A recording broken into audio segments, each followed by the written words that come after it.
வணக்கம் மக்களே, இது சென்னை சமையல். இன்றைக்கி நம்ம பார்க்க போகிற டிஷ் வந்து ஓட்ஸ் தோசை தான் பார்க்க போகிறோம்.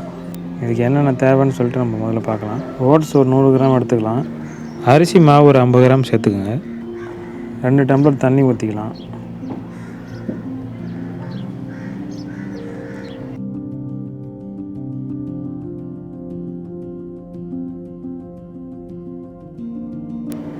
தேவையான அளவு உப்பு போட்டுட்டு நல்லா கலந்துட்டு இப்போ நம்ம இதுக்கு தேவையான மசாலா செய்ய ஆரம்பிக்கலாம். அதுக்கு என்னென்ன தேவைன்னு பார்க்கலாம். நம்ம முதல்ல ஒரு தோசைக்கல்லில் ஒரு 3 ஸ்பூன் எண்ணெய் ஊற்றிக்கிங்க.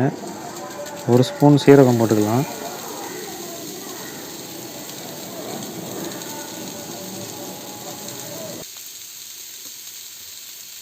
அரை ஸ்பூன் கடுகு,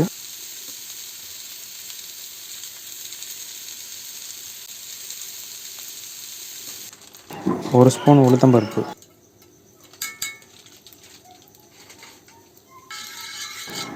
கொஞ்சம் நல்லா வறுத்துட்டு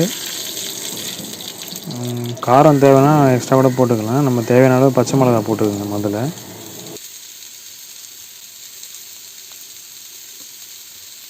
தேவையான அளவு வெங்காயம், நாங்கள் வந்து 2 வெங்காயம் கட் பண்ணி போட்டிருக்கோம். சில பேர் வெங்காயம் நல்லா லைக் பண்ணுறவங்க வேணால் எக்ஸ்ட்ரா கூட போட்டுக்கலாம், ஒன்றும் ப்ராப்ளம் இல்லை. வெங்காயம் கொஞ்சம் வதங்கின பிறகு கேரட் ஒரு 2 கேரட்டை துருவிக்குங்க. துருவி நல்லா இதில் ஆட் பண்ணிக்கலாம். கொஞ்சம் கொத்தமல்லி தழை ஆட் பண்ணிக்கலாம்.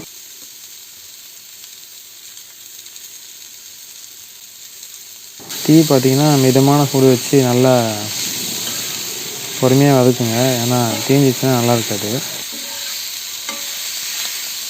ஒரு 1/2 பாயில் ஆனால் போதும், ரொம்ப வதக்க வேண்டாம். இப்போ இது ரெடி ஆகிடுச்சு. நம்ம கலக்கி வச்சுருந்த ஓட்ஸ் கூட இதை கலந்துக்கலாம்.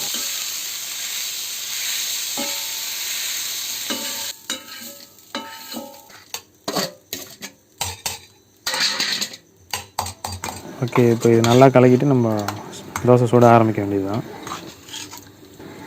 நல்லா கலந்தாச்சு.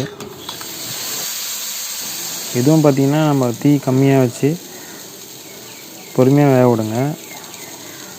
ஏன்னா இது நல்லா வேகணும், அப்போ தான் நல்லாயிருக்கும். இல்லைனா உள்ளே பார்த்திங்கன்னா அந்த வேகாமல் இருந்துச்சுன்னா நல்லா இருக்காது. இது பார்த்திங்கன்னா டயட் இருக்கிறவங்களுக்குலாம் ரொம்ப நல்லது. ஏன்னா சில பேர் ஓட்ஸ் வந்து பிடிக்காது, சாப்பிட மாட்டாங்க.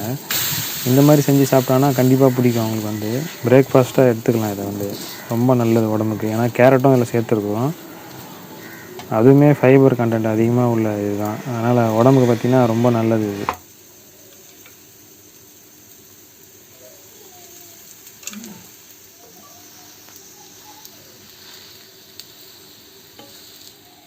ஓகே, ஓட்ஸ் தோசை ரெடி ஆகிடுச்சு. கண்டிப்பாக இந்த வீடியோ உங்களுக்கு பிடிச்சிருக்குன்னு நினைக்கிறேன். நீங்களும் இது மாதிரி கண்டிப்பாக செஞ்சு பாருங்கள். உங்களுக்கும் ரொம்ப பிடிக்கும். பிடிச்சிருந்துச்சின்னா கண்டிப்பாக கமெண்ட் பண்ணுங்கள், கீழே லைக் பண்ணுங்கள். நம்ம சேனலை மறக்காமல் சப்ஸ்கிரைப் பண்ணிக்கோங்க.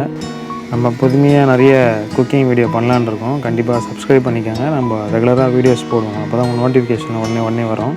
இன்னொரு இன்ட்ரெஸ்டிங்கான வீடியோ நம்ம வந்து சந்திக்கிறோம். அது வரைக்கும் பாய்.